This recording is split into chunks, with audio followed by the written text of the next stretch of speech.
Assalamualaikum warahmatullahi wabarakatuh. Selamat pagi anak-anakku semuanya. Pagi ini kita dalam pembelajaran bahasa dan sastra Inggris untuk kelas 11. Untuk materi pertama ini yang akan kita pelajari adalah what do you recommend, atau yang akan kita pelajari nantinya adalah suggestion and recommendation. Lalu apa perbedaan antara suggestions and recommendation? Kita mulai dari yang pertama, yaitu suggestion. Suggestions, an idea or thought that someone proposes. A suggestion is optional, meaning someone can accept or reject it. Suggestions bermakna sebuah ide atau pemikiran yang seseorang sarankan. Nah, sebuah saran ini merupakan sebuah optional. Optional itu hanyalah sebuah pilihan. Bermakna bahwa bisa kalian terima, bisa juga kalian tolak. Oke. Nah, jadi sebuah saran itu hanya sebuah pilihan saja. Kalian bisa mengikutinya, bisa juga menolak suggestion itu atau saran tersebut. Nah, contoh ketika kita ingin menanyakan tentang suggestions adalah asking for suggestion. Can you suggest something? Bisakah kamu memberi saran tentang sesuatu hal? Nah, giving a suggestions. What about somewhere in Lovina Beach, Bali? Nah, ini adalah contoh memberi saran.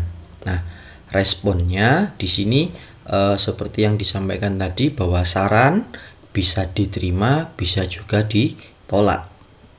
Nah, contohnya di sini responding to a suggestions that sound like a great idea. Berarti di sini dia menerima saran dari seseorang tersebut. Nah, ini adalah contoh bagaimana cara meminta saran, bagaimana cara untuk memberikan saran, dan bagaimana cara memberi respon setuju dengan saran tersebut.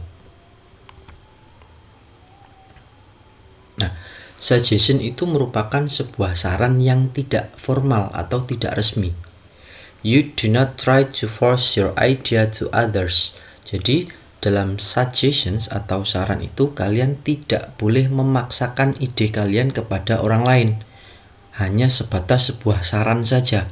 Tidak boleh ketika kalian memberikan sebuah saran dan orang yang kalian beri saran itu harus atau wajib melakukan saran yang kalian berikan. Tidak.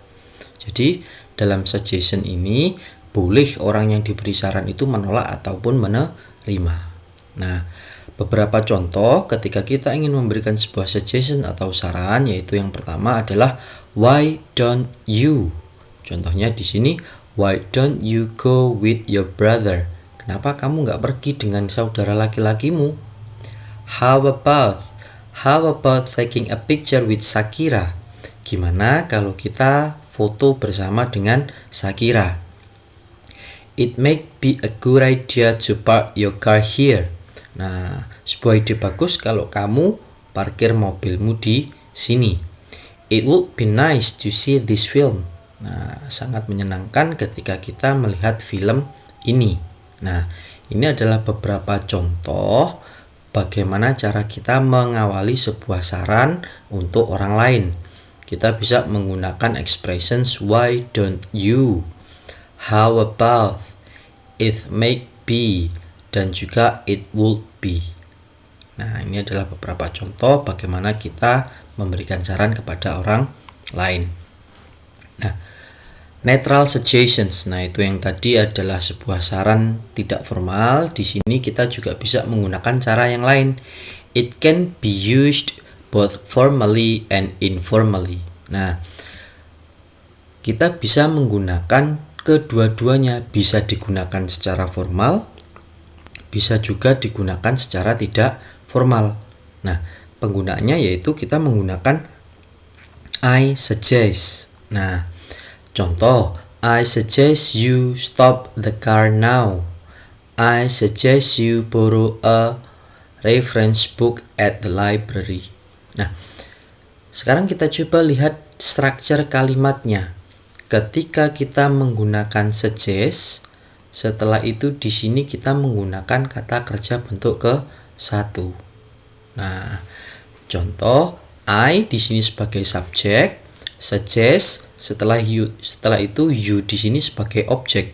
Bermakna bahwa ketika kita bertemu dengan suggest, setelah itu bertemu dengan objek, maka kata kerja yang mengikutinya dengan menggunakan kata kerja bentuk ke-1 atau menggunakan verb 1. I suggest you borrow. Nah, di sini setelah objek pun juga sama menggunakan verb 1. Oke. Ini contoh yang lain, forced suggestions. Ini sebuah saran yang memaksa. Sebuah saran yang memaksa bermakna bahwa not following the suggestions may cause negative effect. Ketika kalian tidak mengikuti sarannya, maka akan timbul beberapa efek negatif. Nah, kita bisa menggunakan you had better, kita bisa menggunakan I would strongly advise. Sebuah contoh, you had better see the doctor. Kamu lebih baik datang ke dokter atau kamu lebih baik periksa ke dokter. Nah, ketika kamu tidak mengikuti saran ini akan timbul efek negatif. Contoh misalkan orang yang diberi saran itu sedang posisi sakit panas atau sedang posisi sakit parah. Tetangganya memberi saran, kamu lebih baik langsung periksa ke dokter. Kalau kamu nggak periksa ke dokter, takutnya nanti penyakitnya akan lebih parah. Nah, jadi forces suggestions di sini bermakna bahwa ketika kita tidak mengikuti saran tersebut, maka akan timbul efek negatif. Contoh yang kedua, I would strongly advise you to consult with your doctor. Nah, saya memberimu saran bahwa kamu harus mengkonsultasikannya dengan dokter. Nah, jadi kita mulai dari awal tadi bahwa ada yang namanya informal suggestion dengan menggunakan expression why don't you, how about, it may be, it would be nice. Setelah itu yang kedua ada neutral suggestion, bermakna bahwa setelah subjek suggest objek dengan menggunakan verb 1. Nah, bentuk yang selanjutnya adalah sebuah saran yang memaksa. Ketika kita tidak mengikuti saran tersebut, maka akan timbul efek negatif. Nah, sekarang kita lihat bentuk yang selanjutnya lagi. Setelah kata suggest, maka langsung menggunakan verb ing. Nah, contohnya Mr. Durham suggests having a meeting.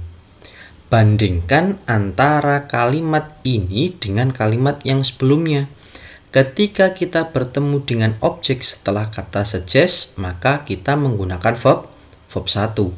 Namun contoh yang ini setelah kata suggest tidak ada objek, jadi langsung menggunakan gerund. Nah, gampangnya gerund ini adalah verb ing. Verb ing yang berposisi sebagai kata benda. Jadi perlu diingat setelah kata suggest kok tidak ada objeknya, maka langsung menggunakan verb ing. Mr. Durham suggests having a meeting atau Mr. Durham suggests a meeting. Nah, oke ya. Contoh yang lain. Setelah kata suggest kita bertemu dengan that, lalu bertemu dengan subjek, maka kita menggunakan verb 1 lagi. Nah, kalimat ini sama seperti ketika kita bertemu dengan suggest, objek langsung menggunakan verb 1. Infinitif ini maknanya menggunakan verb 1. Mark suggests that he should sell his house immediately. Mark suggested that we should come early. Nah, oke ya. Bandingkan struktur kalimatnya atau susunan kalimatnya. Setelah suggest ada objek, berarti menggunakan verb 1 langsung. Ada suggest tanpa ada subjek ataupun objek, berarti menggunakan verb ing. Ada suggest, setelah itu ada that, ada subjek, maka kita menggunakan verb ing. Nah, oke ya. Nanti bisa kalian simpulkan struktur kalimatnya, bagaimana ketika suggest itu bertemu dengan objek, bagaimana ketika suggest bertemu dengan that, dan bagaimana ketika suggest langsung bertemu dengan kata kerja. Oke ya, itu adalah beberapa struktur kalimat dari suggest. Nah, oke. Tadi adalah bagaimana cara kita untuk memberikan sebuah saran. Nah, sekarang adalah responnya. Respon di sini bisa memberikan respon menerima saran dan juga bisa memberi respon menolak saran. Bagaimana cara memberikan respon yang baik ketika kita menolak saran? Nah, di sini adalah contohnya. Ketika kita menerima saran, maka kita bisa menggunakan that's fine. That's a good idea. Namun ketika itu merupakan sebuah penolakan dalam pemberian saran, kita bisa menolaknya dengan cara it's not good idea. I don't agree with you. Nah, oke ya. Jadi di sini ini adalah contoh bagaimana cara menerima saran dan ini adalah contoh bagaimana cara kita untuk menolak saran. Oke. Selanjutnya adalah tentang rekomendasi. Nah, tadi kita belajar tentang saran, sekarang kita mempelajari tentang rekomendasi. Asking for a recommendations. What do you recommend? Do you have any recommendation? Can you recommend something? Nah, ini adalah beberapa contohnya. Giving a recommendation. It's not good idea. I don't agree with you. Nah, di sini contoh ketika kita juga menolak pemberian rekomendasi. Oke. Struktur kalimat suggest and recommendation tadi seperti yang kita pelajari tadi, suggest dan recommend. Ketika kita bertemu dengan suggest atau recommend, kok langsung masuk dalam kata kerja, maka kata kerjanya langsung kita rubah menjadi gerund atau rubah menjadi verb ing. Mr. Durham recommends reading Gone with the Wind. Mr. Durham recommend Gone with the Wind. Nah, jadi kata kerjanya bisa langsung dihilangkan. Ya. Jadi diingat-ingat lagi, setelah kata recommend kok langsung masuk kata kerja, berarti kata kerjanya langsung berubah menjadi verb ing atau gerund. Bentuk yang selanjutnya, ketika kita bertemu dengan recommend, that, dan subject, maka pasangannya dengan menggunakan verb 1. Oke ya, sama seperti suggest tadi. Recommend dan suggest ketika bertemu dengan that, subject, dan infinitive, maka penggunaannya seperti ini contohnya. Mark recommends that he should sell his house immediately. Mark recommends that we should come early. Oke. Nah, sekarang perbedaan antara suggestions and recommendations. Nah, suggestions itu weaker, lebih lemah dibandingkan dengan recommendation. Nah, ketika suggestions based on something has been heard, seen, or read. Nah, ketika suggestions itu hanya berdasarkan apa yang dia dengar, apa yang dia lihat, dan apa yang dia baca. Tapi ketika recommendations itu berdasarkan pengalaman. Nah, jadi ketika rekomendasi itu berdasarkan pengalaman, saya bisa merekomendasikan kamu di mana kamu bisa membeli pakaian yang bagus. Kamu bisa pergi ke toko A untuk membeli pakaian yang lebih bagus karena saya pernah membeli pakaian di sana. Nah, itu adalah rekomendasi. Tapi kalau suggestions, cobalah kamu datang ke toko itu, kelihatannya bajunya bagus-bagus. Nah, itu adalah suggestion. Jadi dalam suggestions itu bukan merupakan sebuah pengalaman, itu hanya sebuah tentang sesuatu hal yang pernah dia dengar, pernah dia lihat, atau pernah dia baca. Tapi kalau rekomendasi itu sudah berdasarkan tentang sebuah pengalaman. Oke. Perbedaan lagi yang ketiga adalah ketika suggestions itu tidak bisa digunakan dalam kegiatan yang formal atau tidak ada bentuk formalnya. Namun dalam rekomendasi itu memiliki bentuk formal. Nah, seperti yang kita pelajari tadi. Ideas are more personal. They come from opinion and can be different from person to person. Ide itu personal. Mereka bisa datang dari pendapat orang dan pendapat orang itu berbeda-beda setiap orang. Nah, oke ya. Jadi itu adalah perbedaan antara suggestions dan recommendation.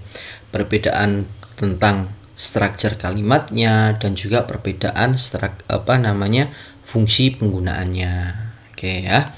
Demikian anak-anakku penjelasan tentang suggestions and recommendation. Nah, oke ya.